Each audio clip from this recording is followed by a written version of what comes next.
Hey guys, welcome to another bowling review.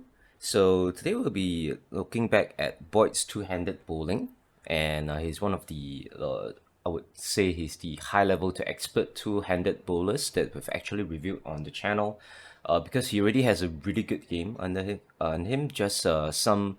So when he reached out to me for a review because he appreciated my videos, so I give his videos a look. Also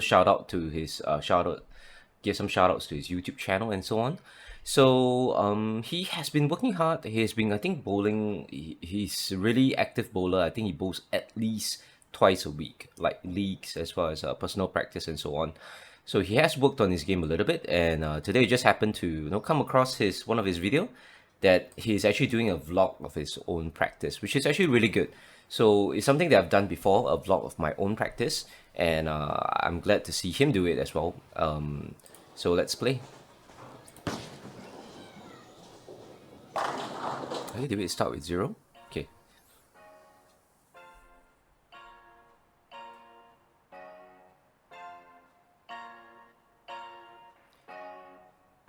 So I'll kind of review his form as we go through some of his shots. And I've looked through this video a little bit, and I really liked what he's doing here because he's talking to the camera with his mic. He probably has a lapel mic on him, and he's actually talking about his thought process, like what he's focusing on, balance, being smooth and stuff like that. And it's really good. So it gives you a lot more insight into what things he's focusing on, things he wants to do, things he wants to avoid, and so on. Little River Lanes. I have a storm site like last video. Hammer Ocean Vibe, RSTX1, Belmo spare ball. Yeah, so he's going through what balls he has on his rack right now. I think RSTX1. I only caught RSTX1 and Belmo spare ball. I didn't catch that. Here, 11 and 12, Little River. I'm starting with my feet. Usually down here at about 30. I'm 29 right here with my feet. This is my sixth frame here, so I'm 29. Yeah, so he even mentions where he starts his feet. So for if you're a new bowler, what I think Boy is trying to say is that you have imagine this is your left feet and your right feet, right? So if you're a right-handed bowler, you use your this edge, that means the edge of your left shoe, the right edge of your left shoe, as a reference for which board you're standing on. So I believe he's mentioned that he's standing on like 30, 32. Maybe I'll just reverse this clip a bit. 30. I'm 29 right here with my feet. Yeah, so 29 to 30. So he's standing on 29 to 30. That means assuming this is your left shoe and this is your right shoe, right? Usually two-handers, we have our left shoe slightly forward in front of our right shoe to open up our hips. So here the right edge of his left shoe here is standing on like 30 to 29 board. 29 or 30 board, depending on how you look at it, but I prefer to look at it as this line will be the board line, this arrow that I've drawn. So like the right edge of his left shoe will line, the front part of the right edge of his left shoe, the one that your eyes can easily see, will be lining up with the right side line of board 29 or the right side line of board 30. This is my sixth frame here, so I'm 29 with my feet. I'm throwing it between third and fourth arrow like usual. Trying to get a no pass. I mean, really no pass, probably 7 to the right. 4-day-old oil again, so I mean, you know how that goes. A little burn. We're just trying to get reps in here though. We're not trying to score big. Not really trying to score big here, but we're just trying to throw consistent shots and be slow with the feet. So that's really what this practice is about. Slow feet. Yep. So I like his attitude there. So Boyd mentioned that for this practice, he's not trying to score big. He's just trying to get reps in there. He's trying to get slow with his feet. So as usual, I think I have a video. I might clip it here, or you can look through it on my channel, which is how to practice efficiently. So when you want to practice, when you go into a practice session, right, you don't want to just go there and just throw strikes. You actually want to go there with a very fixed focus in your mind. Like for Boyd today, he's trying to slow down his footwork. So that's all he's thinking of when he goes through the shots. So you want to focus on just one or two, maximum two, maybe 3 things if you're really good at multitasking, but normally 1 to 2 things for a practice session is good enough. Then you just want to like nail down those one to 2 things for that particular session. So that would actually make your sessions the most efficient, because if you focus on too many things in one practice session, you tend to not master all of them. Like maybe you're working on your feet and your tempo and your accuracy and your power, and you end up with like not getting any of it really nailed down after like a 2-hour practice session. Like you only improve a little bit of this, a little bit of that, and then you go into the next session or the next time you bowl and you repeat all the same mistakes again, because your body didn't have enough reps or enough focus on that one single aspect. Like, so you want to just focus on one single thing at a time and make sure you try and get your body to be able to repeat that one single aspect of your game. Like in Boyd's case, is working on slowing down his feet. So he just wants to like focus on slowing down his feet for the whole session, so that his subconscious can remember that sensation, that feeling of slower feet, and he can bring it over to his next bowling session. Like when he bowls the next time, his body will remember to slow down that footwork. Keep it slow. Don't really think about it too much. Tuck the elbow, you know. And then a fucking wrap.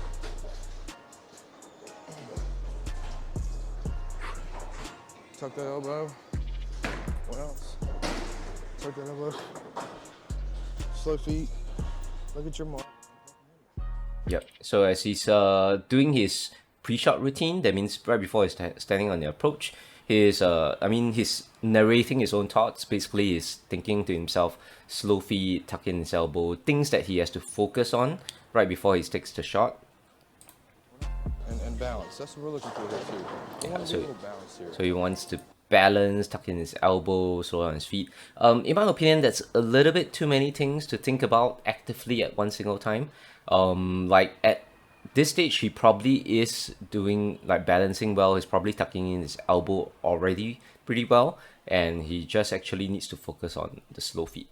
Because what happens in sport, bowling or any other sport, for example, in order to like efficiently execute a physical movement, like sport, like a bowling shot and something like that, you actually need to engage your right brain, which is the right brain is maybe a little bit like the subconscious, but it's more the right brain controls more of our move sets, how we move, and the left brain is what controls our logical thoughts. So you're focusing on too many logical thoughts, like I need to focus on this and that, you're engaging too much of your left brain. So unfortunately, the left and right brain kind of works like when one is dominant, if the left brain is working too dominantly, the right brain will recede, like it will not be that dominant. One good example is when we are asleep, right? So when we're asleep, the right brain activates. That's our subconscious brain. And the left brain, the logical brain, will go to sleep. So that's where we dream, right? Where we have dreams that they usually come from our right brain. So trying to get to my point here is that if you focus on too many things during a pre-shot routine on your left brain, you're engaging too much of your logical brain, and you are sort of like nerfing yourself from executing a good shot, because the other side of our brain, the right side of our brain, is what controls the movements. So you actually want to keep your logical thoughts to be as simple, as little as possible, so that your right brain can function unencumbered by your logical thoughts. That means they're not bogged down or not obstructed by logical thoughts. You want to just let the subconscious and the right brain just flow and do its job. We're not falling off to the right. We're not stepping them out. We're lining up with our toes, pointed. Hand comes up. Just a small thing about this is that for his video editing, maybe he might want to lower down his music volume a little bit. I understand that, or he can, when Boyd goes through editing, he might want to like bump up his voice volume a little bit, because the main focus of this video is probably people want to hear his thoughts, right? Want to hear his vlog, what he's talking about. Good examples, we can see all the established bowling channels like Darren Tang, like Brad and Carl, like all those very popular vlog channels, right? They make sure to have their voice volume way up so that the audience can listen to what they're saying. And obviously they have some background music there as well, but most of the time is when you're talking, if you pay attention to their vlog channels, especially Brad and Carl, I've noticed that when they speak, right, they actually either really soften the background music, or they totally remove the background music from the video clip so that the audience can focus on what they're saying, so they can get engaged with what the YouTuber is saying. Up, elbows in. So here I really would prefer Boyd to like really either remove the background music or to really soften it so that his voice is the only thing that stands out. And the eyes. Slow, slow, slow. Rip it. Pretty good. Okay, so as he takes his, maybe we'll review his second or third shots. That might be one of his warm-up shots. With my hands, but 10's 10. 10 is 10. So now I'm on the 7th here on the left side. I'm going to stick with this RST. I might take a board right. So we'll kind of just read this oil and see what it does, how we need to read this lane, depending on if it's going to read early, if it's going to go right, whatever. Just trying to get loose here like usual. Yep. So Again, I was kind of mistaken about this practice. Anywhere. So I want to pause this video. I thought this was purely spare practice, right? But obviously he's actually throwing strikes here as well, because since his title in the video is called Go Belmo Spare, but I thought he was just practicing his spare. So for the for the audience as well, if you are watching this, it's like it's actually good to focus on a single aspect of your game. Like for example, if you just want to practice spares, if your spares are weak, go into a practice session just to practice spares. That means have a full rack, and let's say you're really weak at your 3-6-10, right? 1, 2, 3, yeah, 3-6-10, and then just go into practice and start the practice session just throwing 3-6-10s. That means you have a full rack and just aim to just hit 3-6-10 with your spare ball. Because like I mentioned, the body can't actually absorb too many things in one single session, so you just want to like try and narrow down your training menu as much as you can. We want to find the pocket with these balls, right? We don't just want to spray. So let's line up again with our toes. I'm 30 with my toe. I rock it back, hands back, elbows in, under the ball. And I'm gonna walk a line for my eyes back. 12 feet, 7 feet. Rip it. Just like that. Okay, that's the second shot. I'll probably take a look at his maybe his third shot here, where he'll add up right in front of camera. On a burnt pattern, RST is at a short pin. Always have the X in our hand, being two-handed. Short pin. I'll have the actual layout inside the video, so be checking that out. These short pins do really good for me being asymmetrical. That short pin really revs up and sees that into that friction pretty well. Okay, so talking about short pin and asymmetrical, my thoughts on asymmetrical balls for two-handed bowlers is generally try to avoid them. But for Boyd, because he actually does have really good ball speed, he's actually at his physical game as a two-handed bowler is at the level where he can start bowling competitively, because his ball speed is easily like 17-18 miles per hour, which we convert to in Asia, in rest of the world outside of the US, we refer to the metric system. So metric system, we go by kilometers per hour. So in my experience, to be a competitive two-handed bowler, you need at least about 25 kilometers per hour is a bit on the slow end, at least like 26, usually 27 kilometers per hour. 26 kilometers per hour is acceptable, all the way up to like 30 kilometers per hour for your ball speed, which converts to mph miles per hour is about 16 to 17 miles per hour, 16 to 18 miles per hour. So you need that ball speed to be competitive. Boyd definitely has that level of ball speed, which is why he's able to use asymmetrical balls. In my experience is that if you don't have enough ball speed and you try to use the asym, you're most likely being forced too far to the left. That means your ball, because asymmetrical balls tend to be a lot more angular once they turn around the friction here. So that means the ball motion will be really angular, and usually the bowler will be forced to go to play lines a little bit too deep, and you will experience a lot of over-under.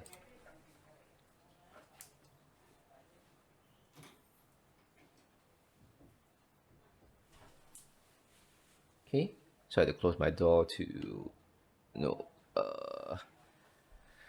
lessen the noise coming out from outside. So as I was continuing my earlier statement is that, yeah, if you're using asymmetrical for two-hander and you don't have enough ball speed, you will find that you'll be forced too deep in. So Boyd, I think, is able to play around the center of the lane with his asymmetrical ball simply because he has that ball speed. So before, for two-hander bowlers out there, before you're considering purchasing a brand new asymmetrical ball, yeah, so you gotta be realistic. You gotta look at your ball speed. If you have the ball speed, go ahead. If you don't have the ball speed, you probably just want to stick to symmetrical balls, but probably with like a stronger cover, for if you want a stronger option. Shout out again, my guy Mikey Pinnell. Bowling Science, always hooking me up with the layouts and the knowledge I need to score big. All right, we're going back. So on this lane, last shot, we went a little light. So we're gonna take a board right. We're gonna go 28 here with our feet, okay? We're gonna point it out to about 15, elbow in. Yeah, so he's actually moving right. So he started at board 30. So he started at 30, right, with his left foot. So now he's going to 28. So he's actually moving right.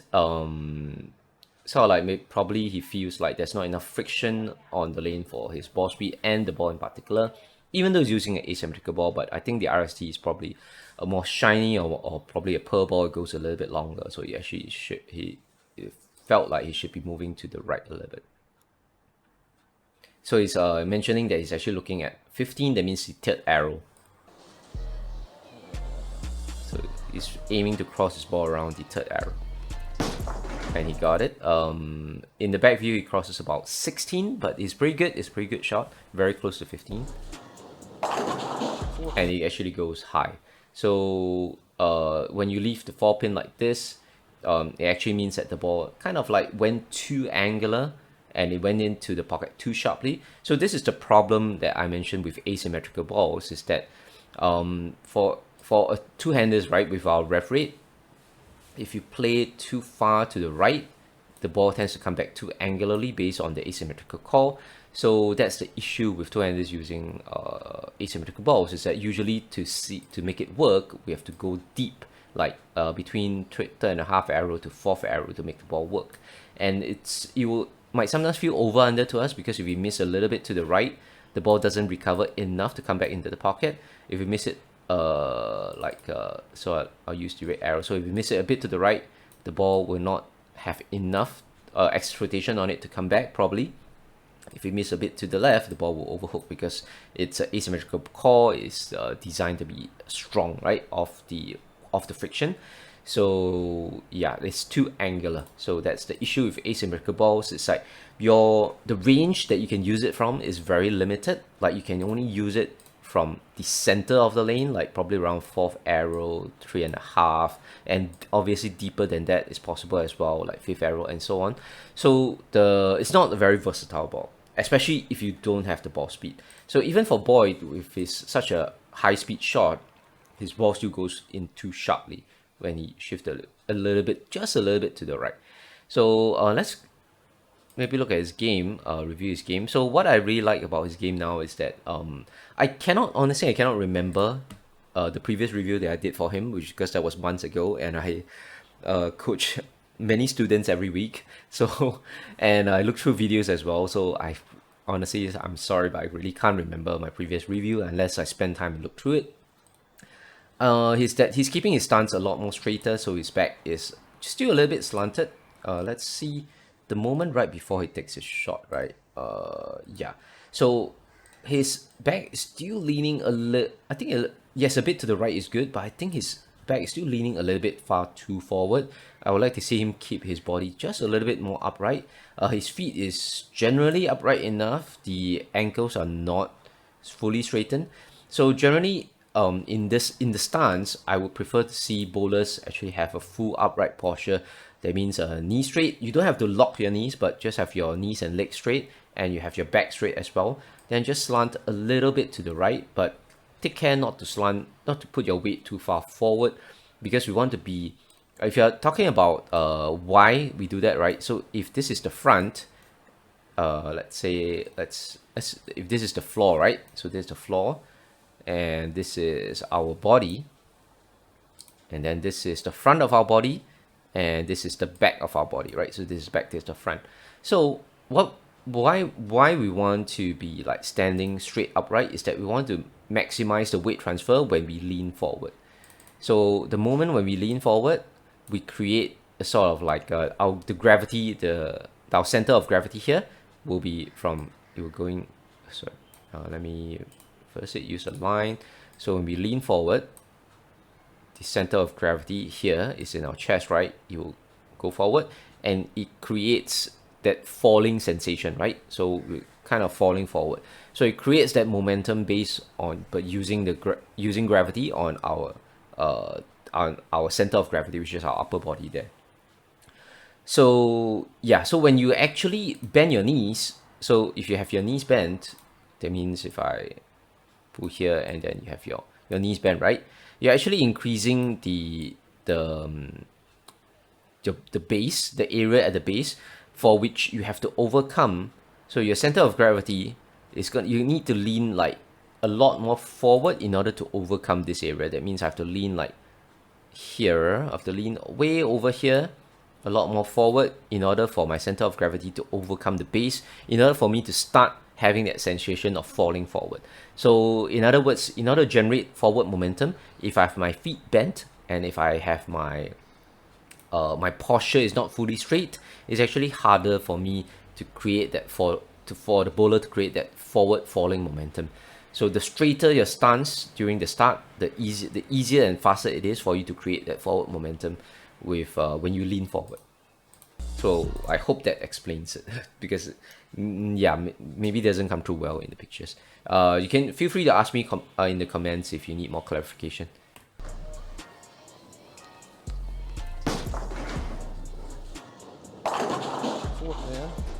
Okay, so this particular shot, he actually didn't nail his balance. Okay. Let's see.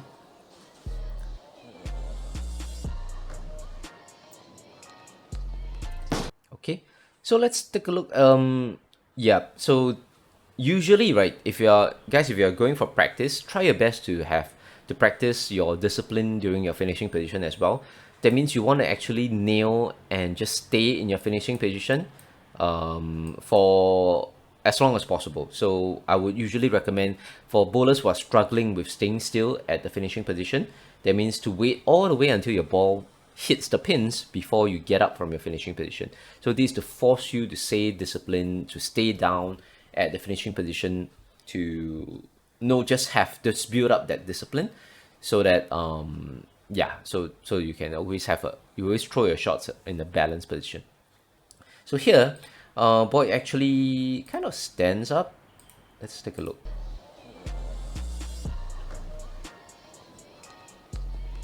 Yep. So one thing I noticed from watching Voigt's previous video is that he doesn't slide. He actually plants, right? So let's take a look at his last step here. So 1, 2, 3, 4, 5, right? So you can see that he lands with his heel first. Maybe since I've paused the video, can I do this? Yep. So for tips for people reviewing YouTube videos, is that once you pause the video, you can use the sort of like, it's not the arrow keys, it's the comma and the full stop key, which they have this signs there as well, so they will look like this and this on your keyboard. And then below that, this is you have the comma, and then you have like a full stop. Sorry, let me use a dot. So you have no, you have the comma. Wait. Oh, I want to use a dot. Is there no dot? Okay. You have a comma, and and you have a full stop. Okay. Yeah, this is not the best drawing too. Oh, it's the pencil here. Yeah, you have a comma, and you have a full stop. Yeah, I was looking for the pencil too. So this is the keys for you to like move back frame by frame and move forward frame by frame. So this is what we're using here. So let's go back to the video. So you can see as he goes into here, he actually plants with the heel of his foot and he doesn't slide at all. So Yes, this is pretty stable, and he actually does get what we call the delayed timing. So how we get actually power there is by this delayed timing, but whereby you stop sliding here and your ball is still hasn't reached your knees. That's how you get that slight delay in your release timing for you to execute power and push the shot forward to do your release, whether you're one-handed or two-handed bowler and so on. So he does get that delayed timing because he doesn't slide. But the problem is that his knees are not gonna last him for long if this carries on, because when you don't slide right in your bowling release, in the last step of your bowling release, of your bowling approach, in your last step of your bowling approach, you're putting a lot of tension and stress on this sliding knee. Basically, you can think of it this way: it's like a moving car, right? And imagine the moving car doesn't gradually brakes; it e-brakes, emergency brakes all the time. That means at every traffic light, you emergency brake. At every time you need to stop, you emergency brake. So what's gonna happen to your brakes? You're gonna wear the brakes out because you're putting a lot of strain, because when you emergency brake, you're like slamming on the brakes every time you need to stop the car. And obviously that creates a lot of like G forces, right? Like your whole body, anything cargo, you have the car all surge forward because of the momentum. And that also wears down the brakes because you are slamming hard on the brakes. So this is exactly what we're doing when we are planting instead of sliding. We're slamming on the brakes of our car every single time that we stop, and this creates over time. This creates a lot of strain on the body, as the most of the strain will come into the sliding knee. So I think Mr. Boyd here is still pretty young. He looks like he's in his 20s. Correct me if I'm wrong. Like he's in his early 20s, so he's still pretty young. So his body is still in a good shape. But if he continues without sliding, I think he will encounter knee problems probably a few years down the road. So I would really encourage for Boyd to start practicing on, changing his approach to slide for a longer bowling career, because if not, his bowling career might not last long. Yeah, so this puts a lot of strain on the sliding knee.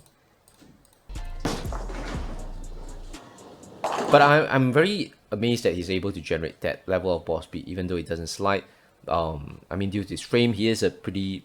I mean, he's not big by US standards, but he's big by Asian standards. So he is pretty big in terms of his body shape, and yeah, he's built quite well. Yeah, as in pretty big build per se. Anything else? Yeah, because he doesn't slide, he actually wears sneakers instead of like bowling shoes. This is like sport shoes, and he has bowling shoes on his right leg. Technically, he doesn't need bowling shoes on his right leg. He could actually wear sport shoes, because since it doesn't slide on his right leg, as long as it doesn't, as long as your bowling center allows it, and you don't like dirty or leave any markings on the bowling approach, I think it should be fine. Like wearing like sneakers on both his legs, both his feet. Oh yeah, I was commenting on him standing up during release. Yeah, so you can see that he actually doesn't have a lot of knee bend. So technically, you really want to go down a little bit more with your knees, just like what I'm drawing here. You actually want to go down a little bit more, like probably like this. Obviously, you don't need to go down to 90 degrees on the angle here, but you also want a little bit more, get a bit closer to the ground, get the ball landing a bit more smoothly on the approach, rather than having that thump sound, right? So you can hear his thump sound. So let's reverse the video for a few frames. Yeah, you can see. Yeah, I can hear that thump sound. Yeah, so you want to not say totally remove that thumb sound, but you want to like just have it to be a bit smoother. So one way for that is to get a little bit lower with your sliding knee. So you get a bit low, you get a bit lower, and you get a bit more stable finishing position. One thing I noticed is that he tends to swing out his like his bowling hand. I think it's unnecessary. I'm not sure why he does it, because you look at his bowling release, right? So let's look at Boyd's bowling release. It's really good. So he swings, he follows through straight, right? Follows through straight up. And technically, I don't really understand why he needs to swing out his like his bowling arm to the right, because you can see that he follows through. Let's hear again. Oh, nope. Let's pause. Go back. Yeah, so you can see here in slow motion, he goes through, he follows through upwards, and then like this swinging motion to the right is really not necessary. Like, it's just a habit that is built up. I don't know why, but he has this tension. You can see his biceps are still engaged even after he releases the shot. Because he actually uses he pushes the ball forward to generate his ball speed and the power, which is nothing wrong as long as you are able to be consistent. Because the most, regardless of how you do it, whether you use your strength in your muscles to push the ball forward, it's less consistent, but however you're able to do it, as long as you can generate the ball speed, it's good, because the ball speed is still the number one key to be competitive in two-handed bowling. But it's like you can see that his biceps are still somewhat engaged, and he hasn't let his hand down yet. So this rightward motion of his bowling arm actually leads him to lose balance more often than not, I believe, because he's just shifting his center of gravity more to the right. Like, he's shifting his center of gravity a little bit more to the right by moving his right arm over. I had one personal bowler of mine who does this, so we've corrected that as well, because it's really not necessary. So what I would suggest is that after following through, right, just let your arm drop back. Just let your arm drop back down. Just relax and let your arm drop back, directly back down. And then just stay there, hold your finishing position, and watch as your shot goes through the pins. So that is a extra motion that doesn't add to his bowling release, doesn't add to his bowling performance, right? It's just something that he does, right? Something that he swings his hand out to the right. It's not for show. It's just something that he does. And his balance arm isn't fully straight as well. So we can take a look at his balance arm here. Here, his balance arm is not fully straight. So he can straighten his balance arm a little bit, just have a little bit more solid frame on the upper body. That should help him maintain balance a little bit better.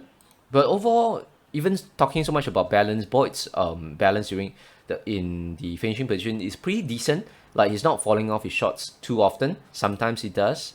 Sometimes he gets up a little bit too early. What I suspect is that his bowling style and stance is really wearing down on his knees, because I mentioned that he doesn't slide, so he puts a lot of strain and tension on his knees, which is why he stands up a little bit higher to reduce the strain on his sliding knee, which is technically not his sliding knee, just his left knee, because it doesn't slide.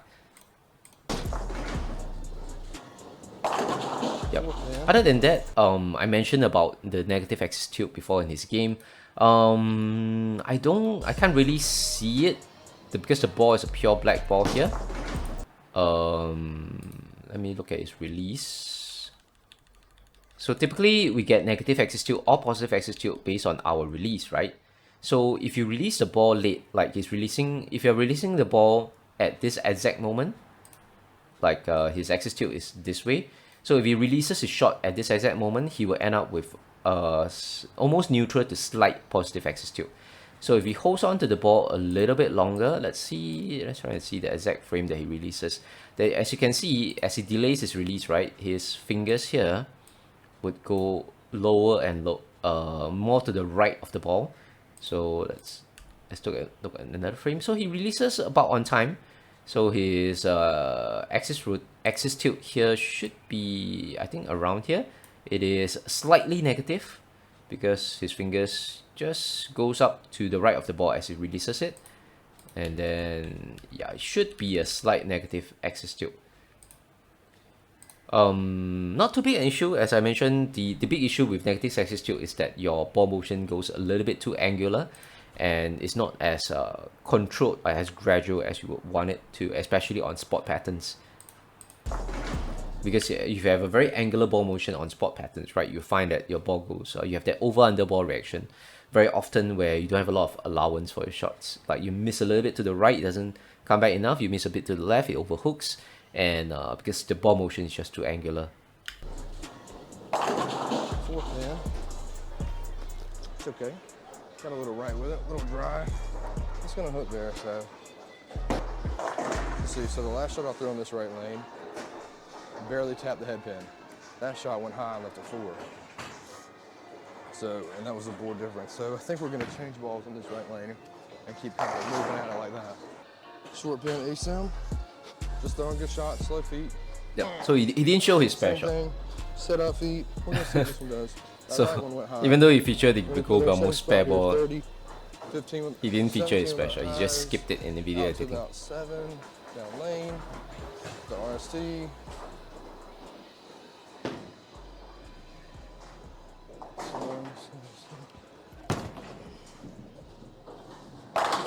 Shot. Great shot.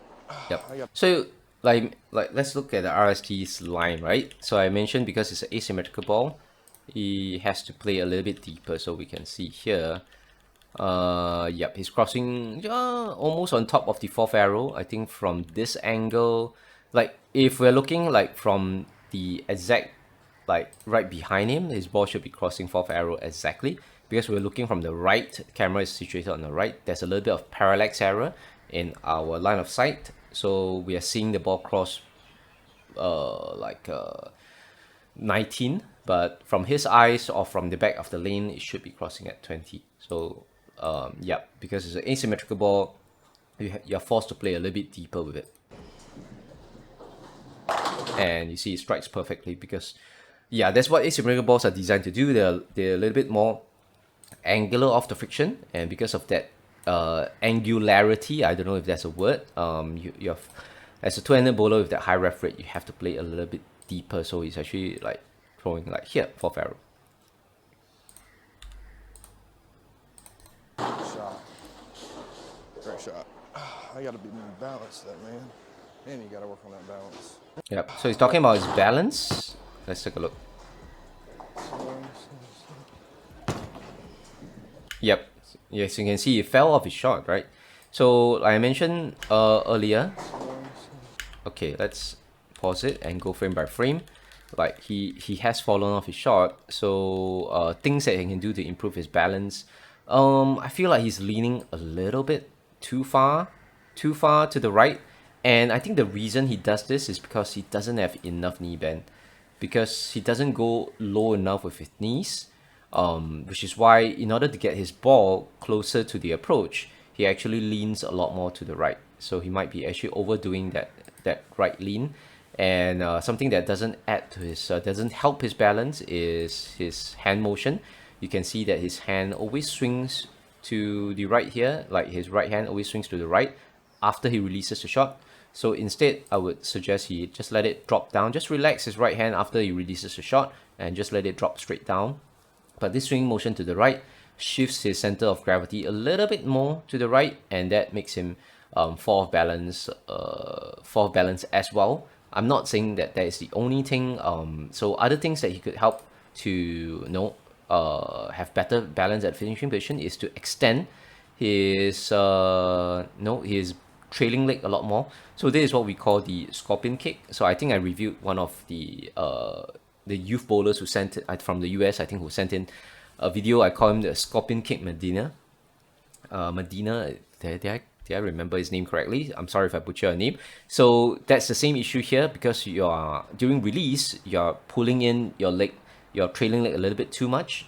So if you have it extended instead, then you will shift your center of gravity more towards here, and that would help your balance a little bit easier. So to extend his trailing leg a little bit more during release. Balance arm is well up, not fully straight, quite straight, but well up here, so no issues with his balance arm. And basically, yeah, not enough knee bend as well, because the taller you stand, right? The taller that you stand, in order to get closer to the floor, you have to shift, tilt his upper body more to the right, and obviously the more he tilts his upper body, the more he shifts his center of gravity here, and the easier it is for him to lose balance. So these are physical things he can do to change his game, and also the slide as well, because it's putting a lot of tension on his knees. So yeah, he might want to like work maybe a little bit of a time, like use back his bowling shoes, try to slide. Just start with a little bit of slide, because it is going to change his game once it incorporates his slide. So he might reduce his average, reduce his efficiency, especially his accuracy, because he's not used to sliding. His timing might change a little bit, but I think practicing, learning how to slide is actually good for him in the long run, because it would ensure that his knees stay in good shape and that he can bowl for years and decades to come, rather than just bowl for the next 5 years or maybe even 10 years and then have to do a knee surgery, right? Or then that would probably force him to give up bowling. Shot. Great shot. I gotta be more balanced, that man. And you gotta work on that balance. Feeling real grabby, real dup and grabby. You gotta stay away from that grabby. I can feel it too, but it's gonna make me a game to get loose. It's all good. See how we finish off? So remember on this last lane I went high, about 30 foot or so. So let's try back, feet 30. Let's try not to get it out as far. Let's try to keep it in just another board.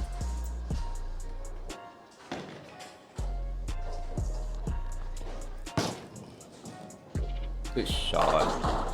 Yeah. So Boy is really, really good bowler. He's really good bowler as in how he repeats his shots.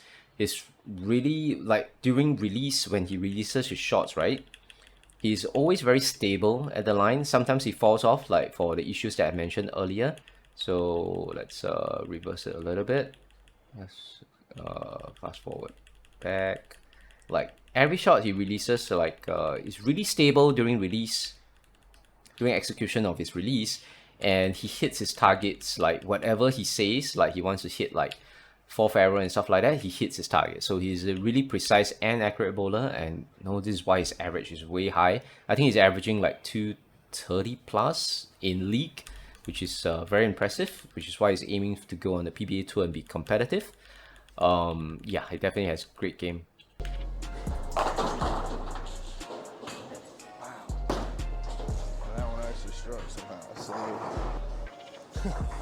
I read pretty well. Yeah, so okay, something I want to note is that axis rotation. Let's see if there's enough axis rotation here.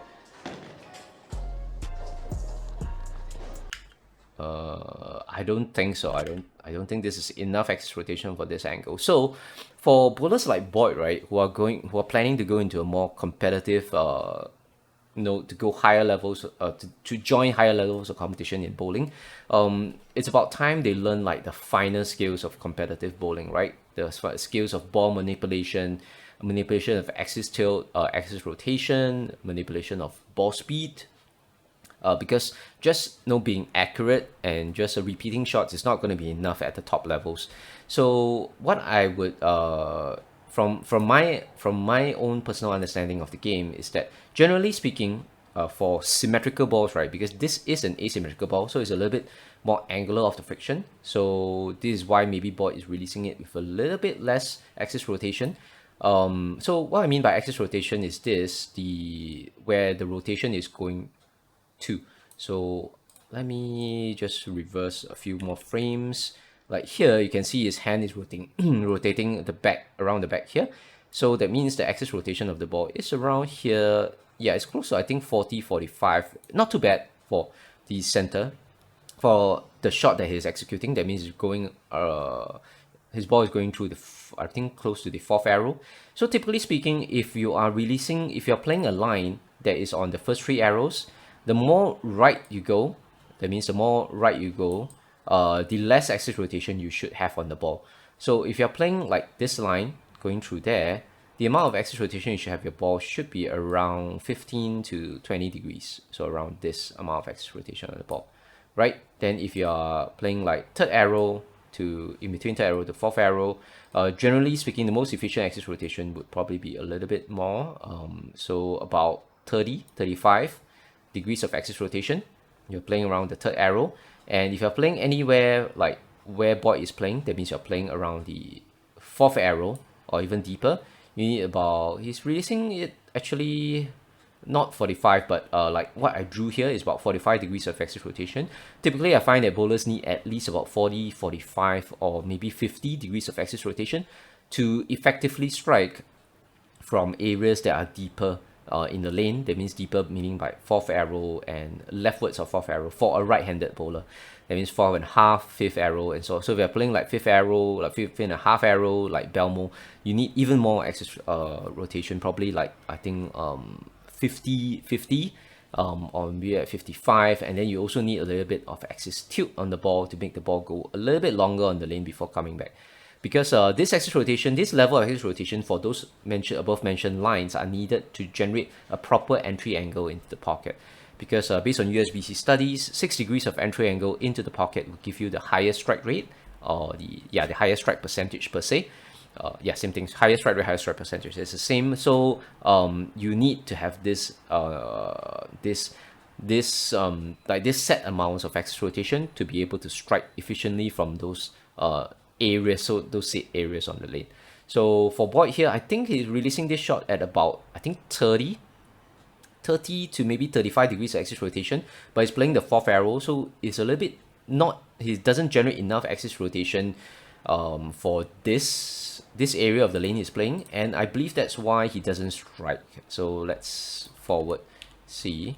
So he plays around 19 board, so we can see that he hits 19 board, so it's close to the fourth arrow, and as it goes, you can see the axis rotation on the ball here, like as the ball rolls down the lane, right? You can see based on the colors that it's rotating, like it's going more forward instead of sideways. There's not enough axis rotation.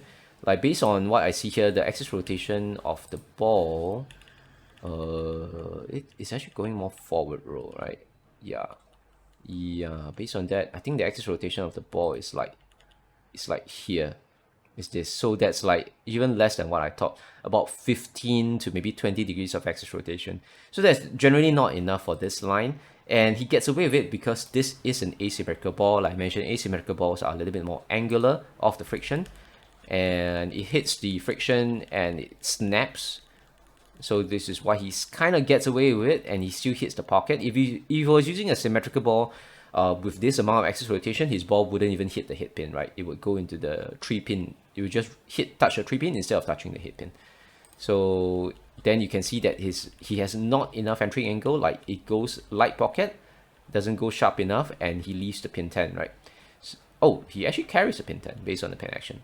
But you can see that the pin 10 kind of almost stands based on the slow motion replay, because typically speaking, for an ideal strike, I think the pin 3 would touch the pin 10, but instead he gets lucky, the pin 10 stands, and I think it was what was that, pin 5? So it was actually a spinning, pin 3, pin 6, sorry, let me correct that. So it touches pin 3, so the pin 6 should clear out the pin 10 in a normal strike. So pin 3 hits pin 8, pin 3 hits pin 9, it spins around in the air, and then just the tip of it touches pin 10. Yeah, so I'm paying attention to the pin action that's happening right here. Yeah, so that is that is a lucky strike. That one actually struck somehow. Yeah, so typically this is for bowlers who are going into the more advanced levels. Like I mentioned, this is the things that you should know, and you can play around with it, at your own local bowling alley. Try playing around with your axis rotation, right? Then increasing the axis rotation when you go deeper into the lanes, when you're playing the deeper lines, and then decreasing the axis rotation when you're playing the outer lines, and see what kind of pin reaction, what kind of pin reaction your ball generates when it goes through the pocket. I read pretty well. I kept it in that wool a little bit longer. If you get it out right, I mean, it's gonna hook. So, okay, so that was the RST in the tent. We're gonna go this inside, same line. We're gonna see what different is. This is also a Asym short pin, same way. Yeah, that layout will also be on the screen, so whenever you see that, it'll be there as well. See if we can finish out with this inside here, kind of see what it does. We'll see what it does right here differently off that last shot with that RST.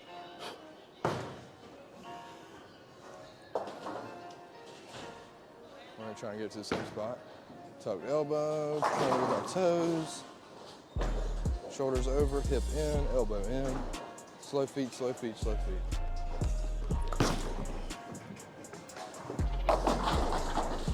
So that was more off the spot. Okay. Good. That's good. Okay, so again, he's using, what ball is this? Inside, same line. I want to see what different it is. This is also a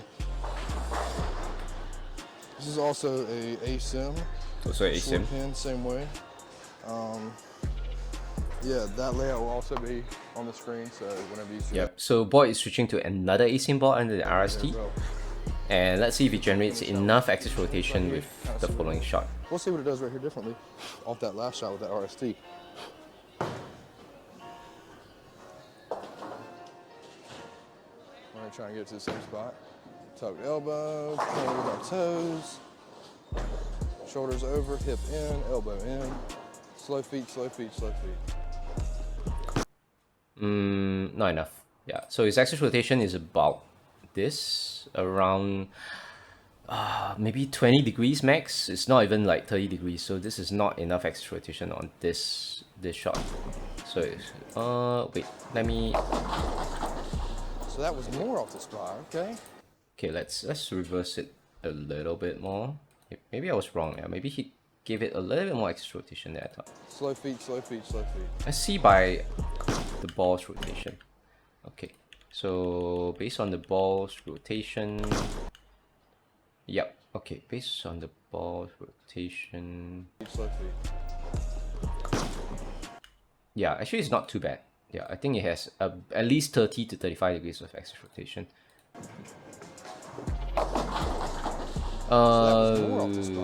Yeah, so I think he has sufficient axis rotation there. Just that somehow that ball goes a little bit longer. It just doesn't drive off the friction. Yeah, it could be the layout of that particular ball for that's this. Even more off the spot. Like we knew. I mean, we knew the insight was a little earlier, so that makes sense. All right, guys, game one. Finished with a 232. Again, like I said, we're not trying to go for score, but also not just trying to spray and pray. So we got 9 spare, then we got 5 in a row. Just a little spare on the 8th. That's what it is. Strike. So think note that he still ended up with a 232 game for that game one. Attempt also to see what that difference was between the RST and the insight. We knew that insight was going to be a little more rolly a little earlier, so that's what we got. We got I think it was a 2.7, a 2.9. I don't know, but it was definitely a shitty split. All right, so 10 pin, you know what I mean? Gold Belmo ball time. We love that. We love to see it. Anytime we can use Belmo, we love that.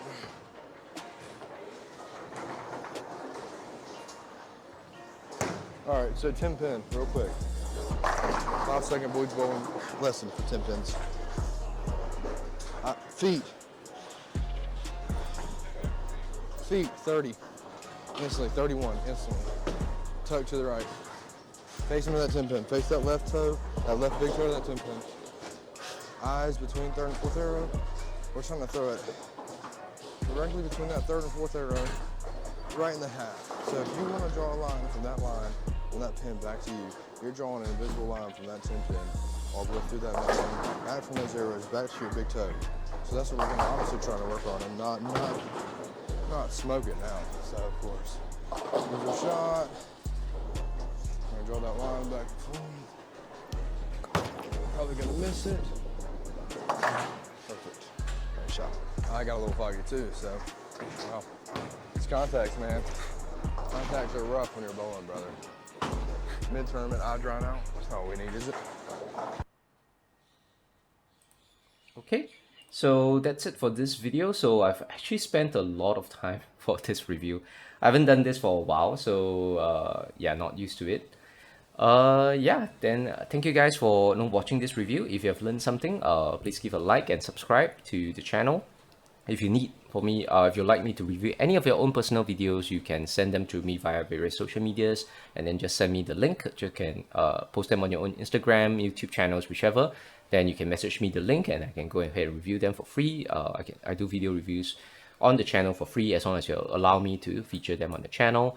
If you'd like to check with me for personal coaching, if you're staying in Singapore, or if you're if you're overseas, if you'd like to approach me for individual coaching, I can do through Zoom, Discord coaching, right? So Discord coaching, because Discord doesn't have a time limit, so we can use Discord and then just live stream your bowling if you're overseas with obviously a smartphone tripod as well, and then I can give you advice. You can contact me in my various mediums. The best way to contact me is through my handphone number. So I left my handphone number and WhatsApp in there. So yeah, okay, see you guys.